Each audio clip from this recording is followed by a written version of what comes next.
para discutir a matéria, senador Sérgio Moro. Eu sei disso, já estive no Poder Executivo e em circunstâncias diferentes, mas também houve intromissão do Congresso sobre a medida provisória de estruturação dos ministérios no início do governo Bolsonaro. Embora fosse esse o caso, presidente Pacheco, aqui é uma particularidade, porque nós vivemos um contexto em que é muito clara a necessidade de uma contenção fiscal, para que nós possamos, com isso, não só impedir uma trajetória de crescimento da dívida pública, mas também gerar uma redução dos juros para reativar a nossa economia e crescer através do investimento privado. E quando se vai olhar essa reforma que foi apresentada pelo governo Lula, o que nós temos é um aumento exponencial do total de ministérios. De 23 vamos para 37. E a gente não consegue vislumbrar nessa construção qualquer ganho de eficiência administrativa, da forma como foi feita. E esse contexto que demanda, ao contrário da expansão, a redução da máquina, a redução das despesas, para que nós possamos voltar a trilhar os caminhos da responsabilidade fiscal, eu sou obrigado a me posicionar contrariamente a essa reforma administrativa, a essa reestruturação dos ministérios. Tem certas questões que são colocadas que me incomodam profundamente, porque são sofismas que deseducam e que criam falsas verdades. Onde é que está escrito, qual é o manual que está escrito, que a quantidade de ministérios de um governo deve ser pequena e não deve ser 23 ou não 37? Onde é que é o manual? Qual é a universidade do mundo que propõe isso?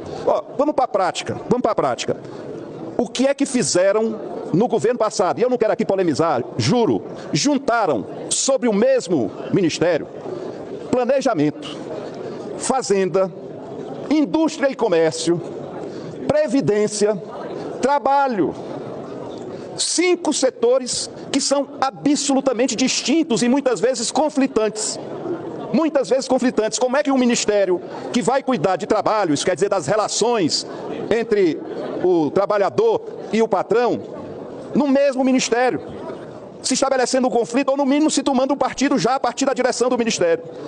O Brasil é um país que vem num processo de desindustrialização que só um cego não consegue perceber que é fundamental que a gente faça um esforço sobre-humano para o Brasil retomar a sua vocação industrial. Como é que você abriga indústria e comércio no Ministério da Fazenda?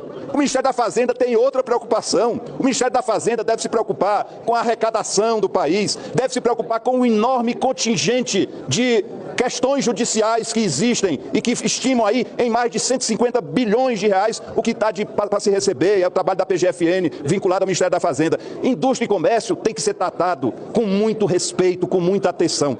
Aí, presidente, para não ser enfadonho, assim, é muito cômodo você chegar aí à tribuna e dizer, é muito ministério, isso é para atender cabide de emprego, isso é para dar para a base, como se não fosse natural que você governasse com a base, como se o próprio Bolsonaro não tivesse entregado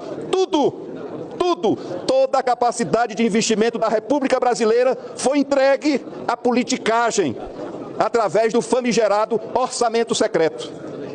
E com que autoridade alguém que defendeu aquilo vem falar agora de compartilhamento de ministérios em bases transparentes, trazendo o apoio ou não de partidos? O que me preocupa é assim, porque tem partido que tem 3 ministérios e só 50% dos integrantes do partido votam numa questão crucial e básica, que é a estrutura do governo. Aos que apontam que é ministério demais, eu questiono, senhor presidente, qual é o assunto que não merece ou que não deveria merecer o status de ministério? Eu peço aos críticos que me digam, cultura, por favor, cultura não merece ter um status de ministério? Um assunto tão importante, que gera milhares de empregos, que faz o sentimento nacional. Esse assunto não deve ter o status de ministério com todas as estruturas já existentes. O que é que custa?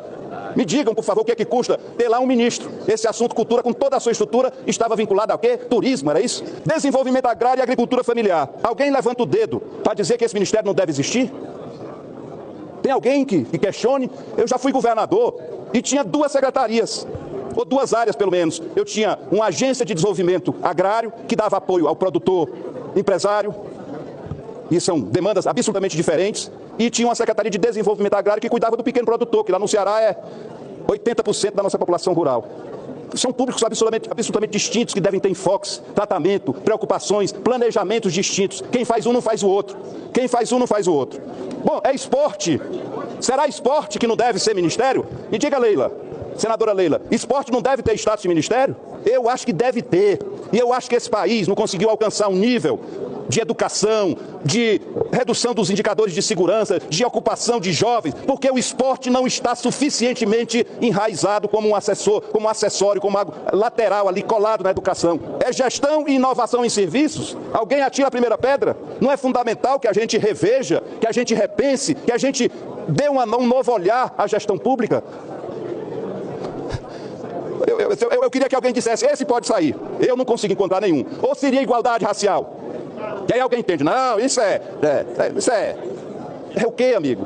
É compreender que esse país discrimina, culturalmente discrimina. Não é preciso xingar um negro, não. Vá ver o salário, vá ver os presos. Ou seria povos indígenas? Esse não deve existir. Não, índio não deve existir, não deve ter um ministério. Aponte, por favor, jogue a primeira pedra. É índio? São os povos originários que não devem ter um ministério? Ou seria Previdência Social? Não é porque deu emprego para o Lupe, não. O Lupe não precisa disso. Previdência Social está maltratada. Presidente, nós temos uma fila grande. Fizeram a redução à contenção de despesas, não atendendo as pessoas. Bom, trabalho e emprego, será que é isso? Esse talvez não precisa do Brasil, vive a pleno emprego, não tem problema nenhum disso. Ou seria transportes, né? Ou seria portos e aeroportos. Me perdoe, presidente. Vamos, eu vou concluir. Vamos pôr a mão na consciência, né? Não vamos ser deseducativos, não. Não vamos dizer para o povo brasileiro que abrir espaço para esses temas no Ministério, isso é errado, isso gasta dinheiro, isso é desperdício de dinheiro público. Ah, não, ao contrário. Isso é fundamental para que a gente tenha cada tema com eixo, com pensamento, com elaboração, com planejamento e com execução. Ser oposição ao governo não é ser oposição ao Brasil. Adoro o seu comportamento. Agora, por favor, você dizer que o presidente Bolsonaro só escolheu pessoas técnicas, você agride o meu cérebro. Ainda bem que ele é imortal. Porque, peraí, Ricardo Salles era um nome técnico? Foi 2 vezes secretário de São Paulo. Não, ele era um débil mental. Aliás, ele é um débil mental, pelo amor de Deus. Né? Ricardo Salles é débil mental, tinha que ser internado. Né? Acho que ele tem que ter o direito de estar quieto para se defender. Pode defender onde ele quiser, que eu não vou mudar minha opinião. Do mesmo jeito que eu respeito a tua. E pronto. E eu quero dizer o seguinte, para não ser longo. O pronunciamento, eu pediria a assessoria do senador Cid Gomes. O pronunciamento do senador Cid Gomes, eu quero colocar num quadro no meu gabinete. Que eu concordo 100%